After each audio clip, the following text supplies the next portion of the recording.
Welcome to the From Concealment Podcast, the show for firearm enthusiasts who like to shoot, train, carry, and compete. Get ready for some shooting and sight, firearm and accessory reviews, and of course, insight on conceal carry. And now, broadcasting from behind enemy lines in the From Concealment studio, it's Pete Mitchell and Dan Sams.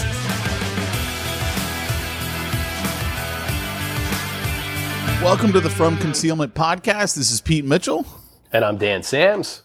And this podcast is being sponsored by Fast OC. If you are in Orange County, California, head on over to fastoc.com. Check out all the training classes that they've got. I've been through training classes as a paid member. I don't get anything free over there.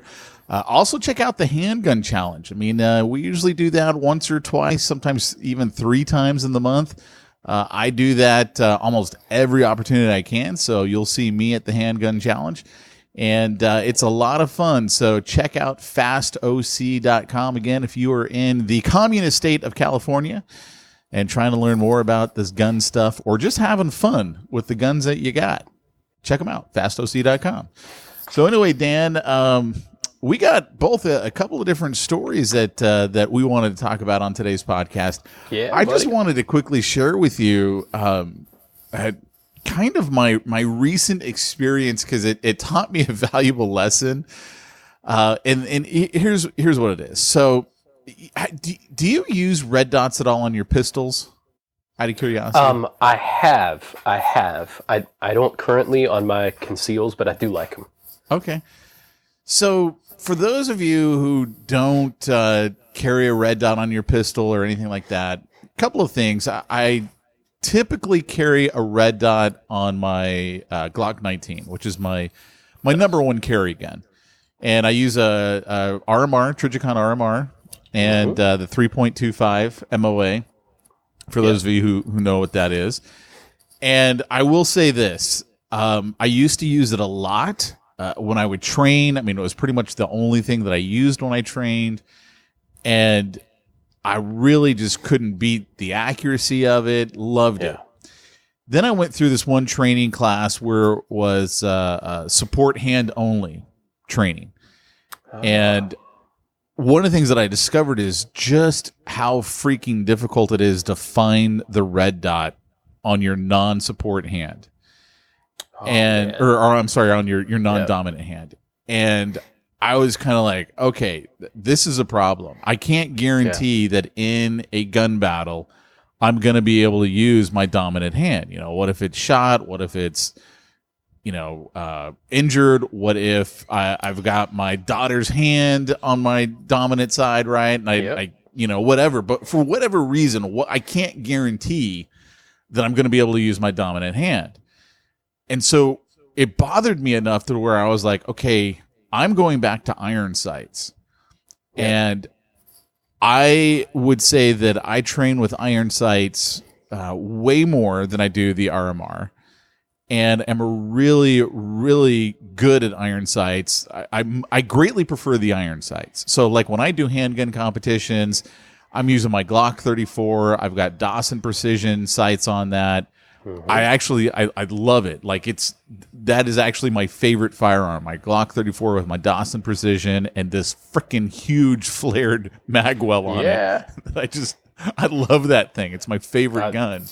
I love those flared magwells, man. Oh my gosh, dude! Like I was at this one training, and a buddy of mine goes, "Look, if you miss the reload with that thing, you just suck. Like, you can't justify missing that reload." That's right.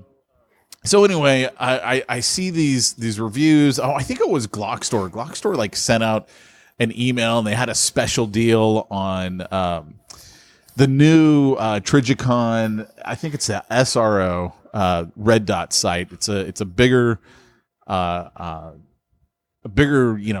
so you can actually see more. It makes finding the red dot much quicker. I believe it is a top-loaded battery, so when you have to change the battery, you don't have to take it off. Nice. You just literally, put it on there. And so I was like, my problem is I have a highly addictive personality, right? And I just will like buy anything that has to do with a gun if I think it's in any way cool or going to help me or whatever. I shouldn't say cool. I don't buy stuff just because it's cool. It's got to I got to think that it's going to help me. So on my Glock 17, I had a Trigicon RMR. Now, I didn't know what I was doing when I bought that one. So I bought a Type 1 RMR. For those of you who aren't familiar with Type 1, Type 2, Type 1 wasn't designed for pistols. It was designed really for rifles. And people started putting those all on their handguns. And the recoil and the shock that a pistol goes through is significantly more. I mean, think about that slide slamming back and then slamming forward. Yep. And so I found on my Glock 17, after like 1,000 rounds, all of a sudden it would cut out. The red dot wouldn't be there. And so I was like, okay, this is the problem that they have with these. I'll put it on one of my rifles. And so I hadn't used I bought a Brownell slide because they were cheap. And that's where the part of me goes, look, I'm not going to buy a Zev slide because I think it looks really cool. And I'm just not going to spend $700 on a slide. I'm not. My cheap bone kicks in. I'm like, this is stupid. So, I bought a Brownell slide. So I'm thinking, hey, I got my Glock 17, man. Maybe I should get this new RMR. So on their email from Glock Store, there was like, hey, also we got the Holosun 507C, which is designed for pistols. And I've never been a Holosun fan. When you got stuff that's really cheap on your like rifle optics and stuff, I'm like, look, I'm not after cheap. Like I'm not the price shopper. I want something that's going to be solid. So I'm checking out all these reviews, and everyone's like, hey, look, it's got a circle dot as one of the options. So not just a red dot, but you can have a circle around it. And so I decide, I'm like, look, it's $300. So it's a lot cheaper than an RMR. It's a lot cheaper than the new SRO. And I'm like, okay, I'm going to get this. And so I get it. And then I'm thinking about our podcast today. I'm thinking, okay, I'm recording the podcast. How about at the next handgun challenge, I take my Glock 17, I leave my 34 aside, and with the Glock 17, I'm going to use this new Holosun red dot, and I'll be able to give a good review on the podcast, right? That's my thinking. I'm like, I love using my 34. Like I love it so much. I'm going to miss not using my 34. But I'm gonna give an honest review. What did I think? Did I like it? And so I get up there, and the way that we do these handgun challenges, and for those of you who are like professional, I call them professional, right? You can be an amateur, but they go to like the real competitions. These are local matches at an indoor range. There's no divisions because. Like, there's just not enough people, right? I mean, at most 18 people. So you can't do divisions when you got 18 people. Right. And it's just really more or less having fun. And for those of you who've never done it, definitely come do it. Do it. I mean, here's one of the things that you guys out there in free states don't understand. There is a camaraderie and a bond with shooters out here in California that you guys don't have. And buddy. Part of that is because there's so few of us. It's like, it doesn't matter to us if you're gay, trans, anything. Like, we'd be like, dude, but you want to go shoot a gun? Dude, come on out, man. This is going to be fun. Like, because we are so accepting as a culture out here because there's so few of us that it's like, we don't deal with the egos that you guys in other states got to deal with. Like free states, you got everyone who's like, no, man, I carry this. And, oh, you're an idiot for doing, and it's like, we don't have that out here. Because there's so few of us. It's like, we just want to encourage everyone who wants to even try. Hey, nobody got time for that. Yeah, exactly, right? So sorry, I went down that little rabbit hole. But, no, it's cool, man. So anyway, I'm all ready. I brought my Glock 17. Just as a backup, I have my Glock 34. And you do basically two stages, one right after the other. So I go to shoot my first stage. And like, I don't know, maybe after the first or the second shot, all of a sudden I got a failure to eject. What? And so it's not cycling properly. And I immediately go into work through the problem, right? I'm not like freaking out going, hey, somebody come over here and look at my, no, it's like, okay, I got a problem. And I'm like, all right, quick a solution, dump the mag, cycle it, get the round out of the chamber, put a fresh mag in, reload, go back to work. So I do that, and then again it happens after a couple more shots. So I'm like, okay, I've clearly got an issue here, but that was stage 1. I'm like, I don't know what's going on here. All right, I'm gonna go do stage 2 because it's one right after the other. I can't really look at anything. Yeah. I go do stage 2, boom, it happens again. So I mean, I probably had like 3 or 4 failures to cycle properly. What the heck? Over these 20, maybe 25 shots. I don't remember how many it was total. And so I'm like, okay, I clearly have an issue. Now, I zeroed the gun and had no issues when I zeroed the gun. Like, I didn't have any cycling issues. I'd done that maybe 2 weeks before.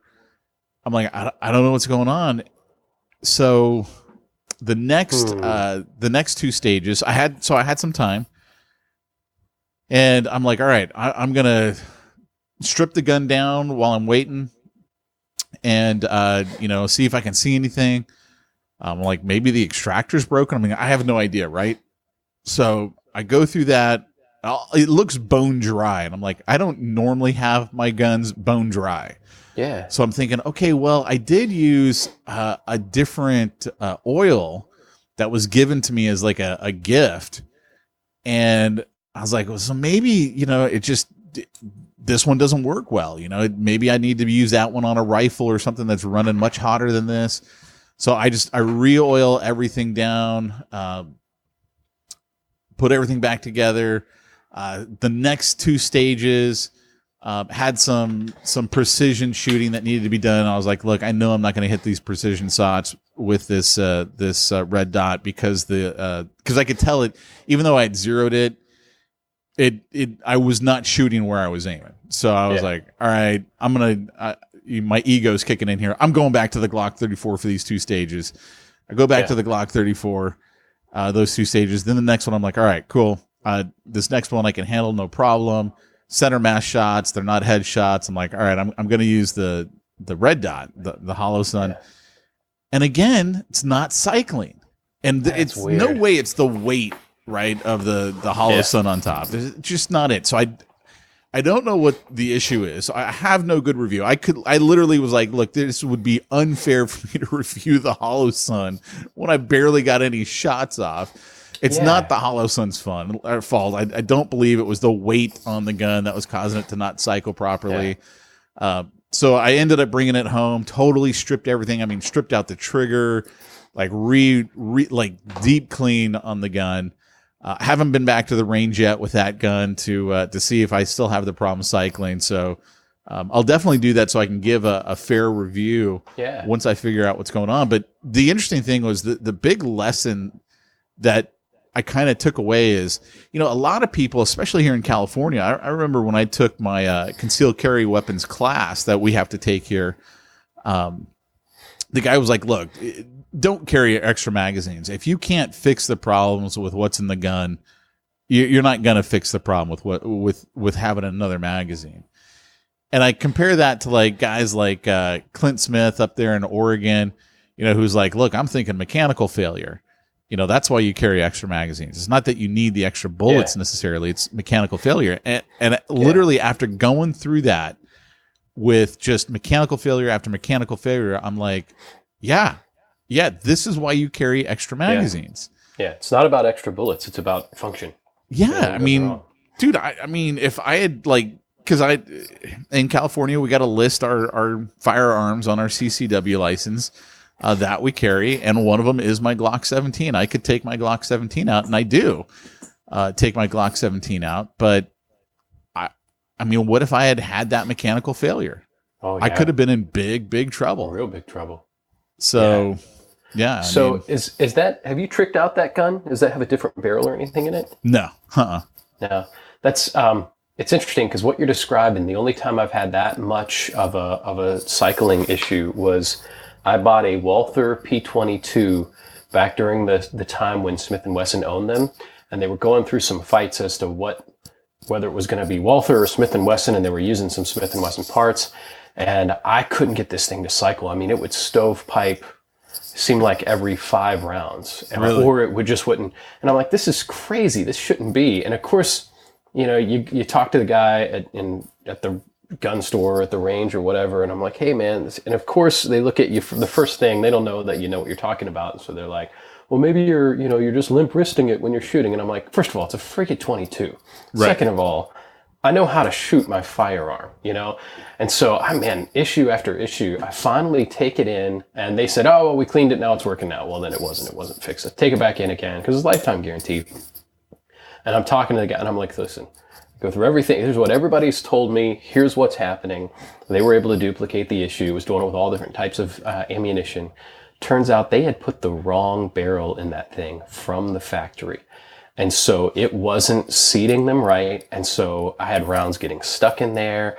And they're like, we're so sorry. Like, this had the wrong, and they were telling me it was the wrong caliber. I'm like, what the heck did you have in there? Because, it Oh my gosh. shot sometimes. This was a wrong caliber barrel. Put the right one in, never had a problem since.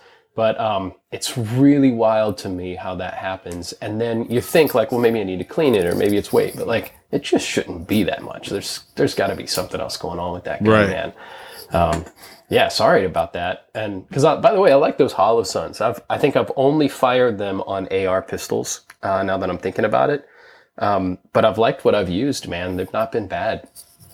Yeah, that's good to hear. I haven't shot them mainly because what I fell in love with on my ARs, and now I've got them on, I think, all of my ARs, including the I got a Keltec bullpup. Yeah. And I use the SIG Romeo 5, I believe it is. Yep. Red dot, and I really like it. Like the first time I used it, and that's a really inexpensive red dot. It's like $130. I've got maybe 3 or 4 of them on my various ARs. But a couple of things that I really like about it, I like the fact that it turns off automatically and automatically turns on with any motion. Like, I've never looked through that thing and not had it on. And I know that, after, I don't know how long it is, but it turns off automatically to save the battery life. And I personally, I really like that, because I've got I got a Vortex Strikefire, I don't know what it is, Strikefire 2, 5, whatever number it was, I can't even remember, on one of my ARs. And what I hate about it, besides the fact that it's freaking huge, it is just ginormous, but I got to manually turn it on. So that's not a good system to use if you've got like it as your a self-defense firearm in the house, I am one of those guys who does believe in an AR in the house for self-defense. Nice. I don't care if the bullet goes through you, my wall, my neighbor's wall. It's just like I am an AR guy. I like my AR. I got a shotgun. I love the stopping power of the shotgun, no doubt. But I'm pretty good with the AR. As far as getting on target, I'm not. Yeah. So. I feel similarly, by the way. I've got my, pistol grip shotgun, but I'm like, you know what? I can't put things where they need to go. I don't know. I can, but with an AR, man, I know it's going to go where I want it to go. Right. I know it's going to hit exactly where I need it to hit. And there's so much you can do with rounds now. You can do a 458 SOCOM, or you can do 300 blackout. You can do these, it was a 450 Bushmasters now in an AR. And so as far as it going through stuff, you're doing a bigger round with some serious powder behind it, but you're less likely to go through walls and all of that. It's gonna still do it some, but you can get a stopping power round that's still gonna be great for an in-house. You know what I mean? I've actually thought about doing a 458 SOCOM as a build. Most of mine I build, right? I literally, that was how I my very first AR was Springfield Saint. Yeah. Love it. It's still my favorite AR, no doubt. But every other AR since then has been a build.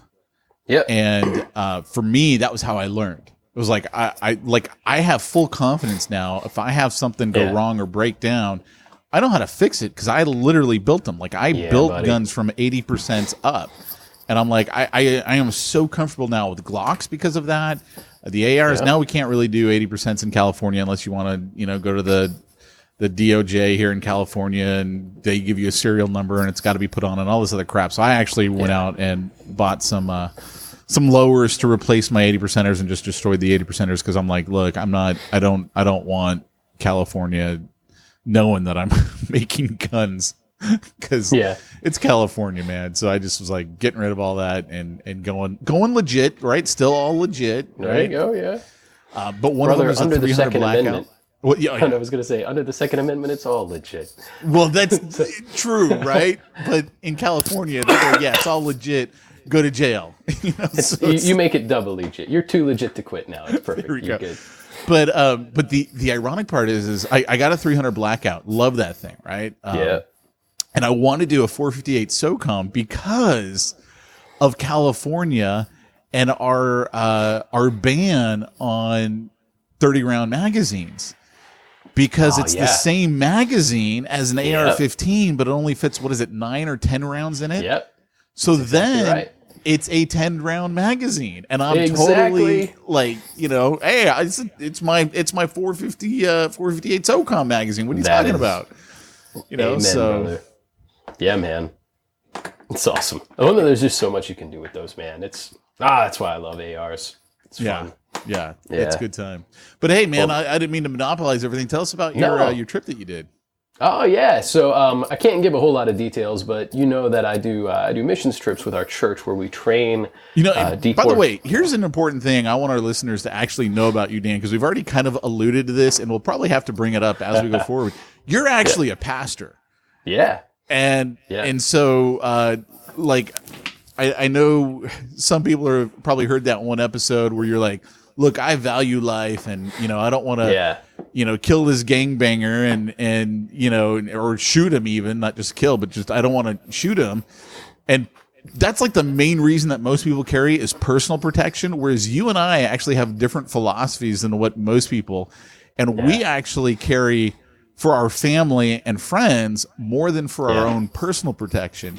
And so just so people start to understand, part of that is because not because you're a pastor, but I want them to start to understand this. You're a pastor, so you do actually see things differently than everyone, and you see the value of life that many people would say is unredeemable, and they're just bad guys and they deserve to be, put down. And you and I have a very different take on that. So with that kind of background, so people kind of understand that.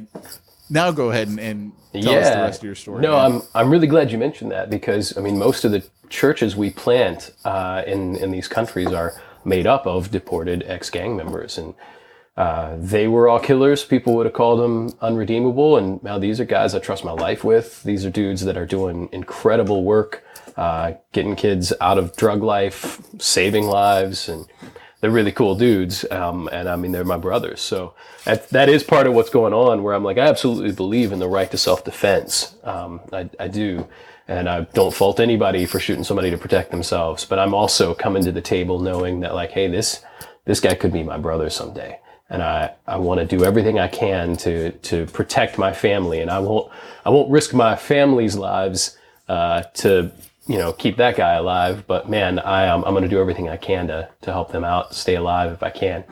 So anyway, I just came back from a trip. We were in a Central American country. And this is, we'd go to different ones, where we plant these house churches and do this work. This one was particularly interesting because while we're down there, this country is celebrating the 40th anniversary of their communist revolution. And I think it's all right to probably say we were in Nicaragua. And if you're familiar with what's happening, the president of Nicaragua was a Sandinistan revolutionary. So, he took part in the communist revolution back 40 years ago. This dude is OG, as they say. And as you can imagine, during the revolution 40-some years ago, there was really, really rich people, really, really poor people, and the communists come in and say, we're going to put an end to this. And, they have this big revolution. It's been 40 years. And guess what? Now there's still really, really rich people and really, really poor people. And it's the exact same situation. Now they're just under communism. So what's interesting though, what struck me is that the Ortega, the guy who's leading the country, he's made the decision not long ago to essentially pull from everyone's pensions. And so to do whatever he wants with the money. And so, if you're living off of, $300 a month as a retiree, you might get it cut down to 200 and something. And so this is, very seriously negatively affecting people's lives. And so there are protesters stepping up. Well, since the protest started a few months ago, there's been something like 264 people, I think, killed because there's not a lot of gun freedom. So like if you protest, they're like, well, great, we're just going to kill you so that you'll shut up. And it hit me because we're driving around. We passed this building where it had been burned out because the Nicaraguan government had killed all the protesters, women, children, and everybody. And it hit me. I'm like, you know what? I was reminded, I shouldn't say it hit me, but I was reminded that without the Second Amendment, we do not have the First Amendment. Down there's nothing protecting gun laws or protecting guns at all. And so if you have an issue with the president down there and he thinks you're making too much trouble, he kills you. Now, I'm not condoning everything the protesters have done. I'm sure that they made some mistakes and all that kind of stuff, but put aside who's doing what. The reality is a governmental power doesn't like what you're saying, and so they just stop you from saying it. And this is why, this podcast and so many other things we're doing, we advocate so strongly for the Second Amendment because it allows us to protect the First Amendment. And I remind everybody, it's not even about using the guns all the time, although we need to be ready to do that. But just the presence, just them knowing that we have guns and that we can use them allows a little bit more protection for our rights. And man, I saw it firsthand. And so I'm all about my Second Amendment rights, man. So yeah, quite a trip. But from a spiritual perspective, just plain fun. Right, shoot. Man. Yeah. So. Oh man. Yeah. I'm going to shoot today. I'm going to have fun. I'll target shoot all day long. And it's very interesting to me because I'll be shooting and I have certain guns that I shoot just for plinking. They're not really defense guns. They're not even associated with defense for me, right? Other guns are for me, but I've got a couple of guns that I'm like, this is basically a toy that I shoot cans with, and it's super fun, Like which one would that be? Oh man, my Ruger 1022. Oh, nice. Nice. I've got a little Ruger 1022 that I have.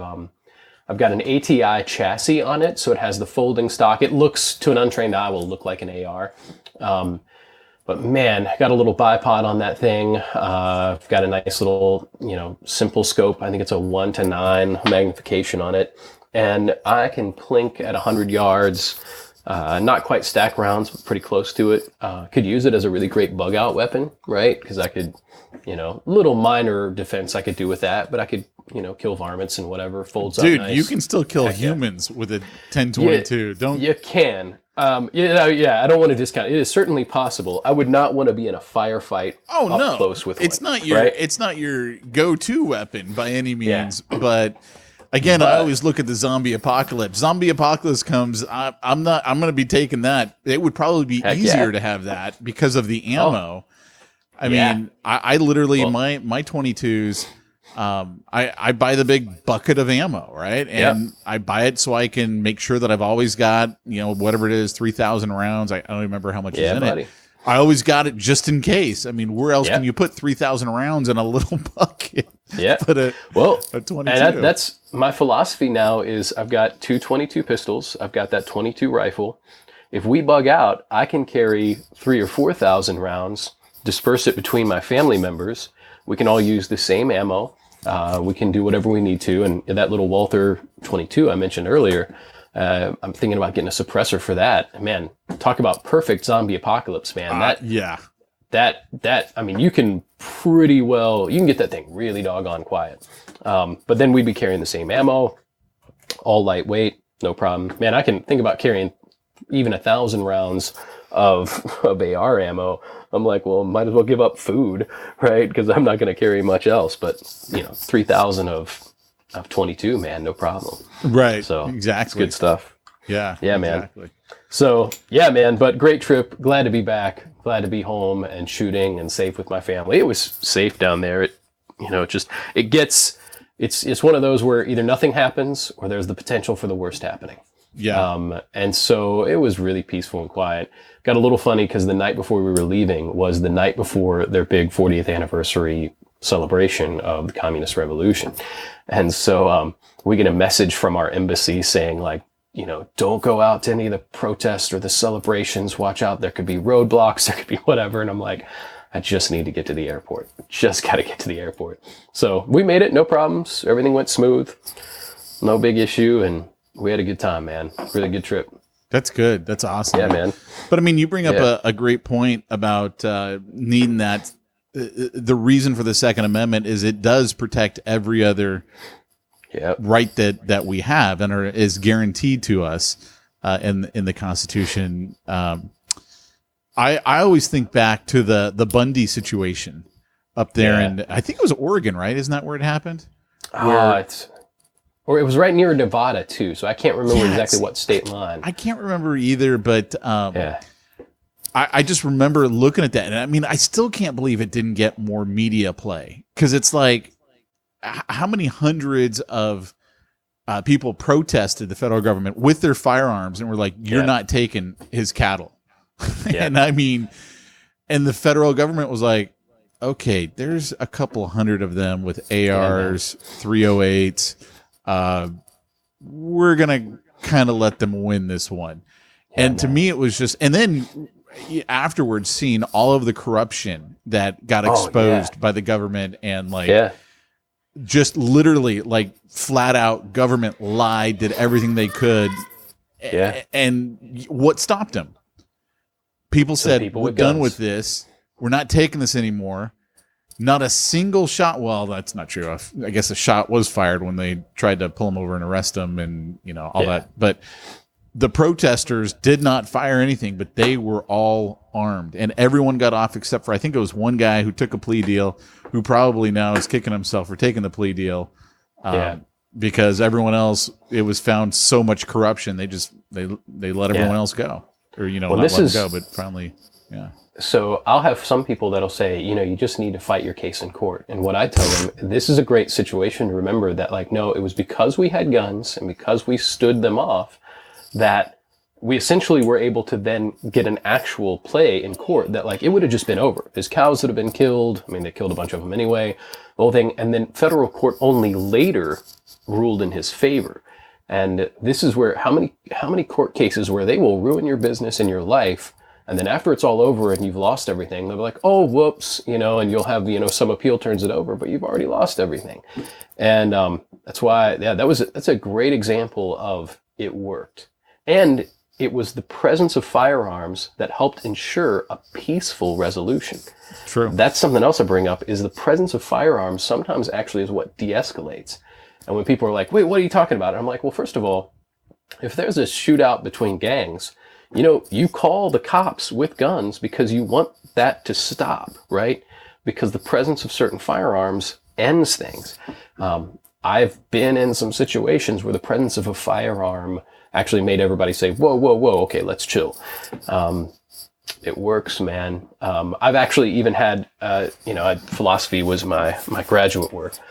There is a philosophical case to be made for a pacifist carrying a firearm because it limits violence, and a whole lot of debate to go into that. But yeah, man, thankful for our guns. And I think, so many things that you hit on there that I think are so important for people to understand. And one of the biggies, like when people go, oh, well, you know, if you're innocent, you'll win in court. First of all, not true. Nope. Not even close to being true. Even a lawyer will tell you it's not about what's true. It is about what's legal. And here's one of the biggest dangers with what has devolved in America. Ever since the Supreme Court ruled that prosecutors have immunity by the sake of their doing their job, prosecutors today literally lie. Now, I'm saying they all lie, but I am saying they 100% lie to the court. They lie in their court documents.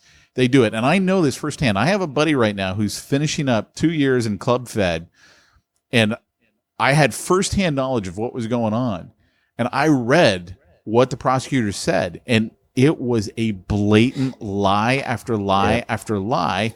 And he has immunity. That's why he's able to do it. So what they do is they lie, get you to take a plea deal. Because between prosecutorial immunity and now mandated minimum sentences, which is what got my buddy, because he was looking at 15 years if he lost at trial, which you got an opponent who has an unlimited budget. Like, they have an unlimited budget. As many lawyers as they need working on it. They fly in people from all over the country to testify against you. He was literally, I mean, like, in fact, it was so funny. He was telling me, he goes, look, I got what they arrested me for. The charge was, oh man, what was it? It was like wire fraud. What? And so he says to his lawyer, he goes, how can I be charged with wire fraud? I was an employee of this firm. I never once touched the money. I never once spoke to a client. And the lawyer goes, oh, once they figure that out, they're going to change it to conspiracy to commit wire fraud. Oh, and man. Sure enough, that's what it was. You didn't actually talk to any clients. Oh, you didn't actually touch any of the money. Okay, it's conspiracy, which basically is the catch-all. We're gonna nail you to the wall. One, and you can't win against that one. If you actually read the statute, it's written so that people cannot win. So he's either facing 15 years or take a plea deal, go away for 2 years, but he's out in 2 years. You know, he's got a family, kids, the whole deal. Because of basically the government, okay, we got mandatory minimums and we have immunity. We get to say whatever we want to the court and frankly mislead the court. And they can get away with it. So, yeah, I mean, guns are one of those things that they do in some cases, not all cases. But I don't know what I'd do if I were in that Bundy situation, you know, because that's just, man, it's scary. It's scary to think what our government powers they have now, but what they would do if we didn't have the guns, you know, in America. Yeah. That's their big fear. What are all these gun people going to do if we decide to go too far? Because it's going to happen. One day they're going to go too far. The gun community is going to be like, that's it. We're done with this. Yeah. And it'll start in a free state. Honestly, I hope so, because, man, the people that I thought were going to be with us in this are the ones that, you know, if it's a gun ban that's coming from a Republican candidate, they're like, oh, it's fine. And I'm like, no, it's not fine, you communist. That's my new thing is I'm calling certain Republicans socialists. I'm like, you realize? Like, they totally are. Like you're just a socialist. You're just a right-footed socialist is all you are. They don't like that very much, but I'm just shooting how it is, man. It's crazy. Yeah. It's amazing to me how much over the last few years since I really got into guns, because I didn't really grow up in a gun family. I mean, my dad grew up on a farm, so he did. In fact, I remember, and this is a true story, my grandfather, when he died, he left me some of his old rifles. And, you know, just like a 22 rifle, and I think a 32 Winchester Special built on the Model 94 platform. Awesome gun. It literally bruises my shoulder. Like, I get a big bruise when I shoot that one. But my mom would not let me have it until, I mean, I had been married, was living in my own house, like not an apartment, but like I bought my own house. And finally she was like, okay, you can have this. And I was talking with my dad years later, and he was like, oh yeah, well, when I graduated high school, my parents got me this 30-30 as a graduation gift. And I'm like, you guys wouldn't let me have a 22 until I was married, out of the house, had my own house, you know, and you got a 30-30 as your high school graduation gift. So my dad grew up in this gun family, but because of my mom, it didn't translate into my family growing up. And so, you know, it was recently, I would say in the last few years, that I really got into guns. And now I'm like, this is my jam, baby. This is my jam, buddy. Right here. I love guns. I love shooting. I'm not a hunter, not because I have anything against it, but I'm a California boy, man. It's like impossible to hunt out here. Yeah. So, you know, it's just the way it is. I'm similar. I'm not against hunting, but I'm like, man, I don't want to get up early, and I don't like killing things. I've been hunting, and I'm like, I mean, I'm happy to eat this meat. I hate to see the thing die. And so I'm like, hunting's probably not for me, but man, shooting sure is. Yeah, I know. So, that's why God gave us stores, so you can already clean the meat and give it to me all wrapped up in a nice little cellophane package that I can take home. Heck yeah, man. Heck yeah. Oh, yeah. Yeah. That's cool, man. Well, hey, I did have one more review. Oh, please.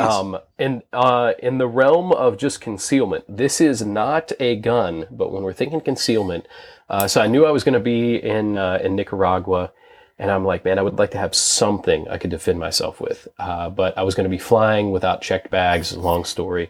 So I'd seen this Uzi tactical pen, and a dude that I know in one of these countries that I am about 50% sure is CIA. Long story. He carries one of these things. It's got a little, I mean, it's one of those glass breaker on one end, strong enough. It's made of, steel or whatever, strong enough that you could do some stabbing with it if you needed to, but it's a pen. And some of these, they'll come with a little, the Uzi ones come with a little handcuff key screwed into the back. Really handy though. And I'm like, man, I actually couldn't find the Uzi one to ship to me fast enough. So I found it's a Hyacinth B2 Black Premium Tactical Pen for $5 on Amazon. And I tell you what, man, this thing is great. I've got it for $5, and I'm like, you know what? If TSA takes it, who cares? It's only $5. Managed to fly with it with no problem. They let it go by. And I was able to carry this with me and know that I at least had some tool for defense, not to mention a really great writing tool. Highly recommend these little things. $5, man. Hyacinth, B2, and I think you can get it on Amazon. But dude, I'm really digging this tactical pen, man. So, little thing, random, it's not a gun, but talk about concealing and a really handy little tool. I'm recommending it.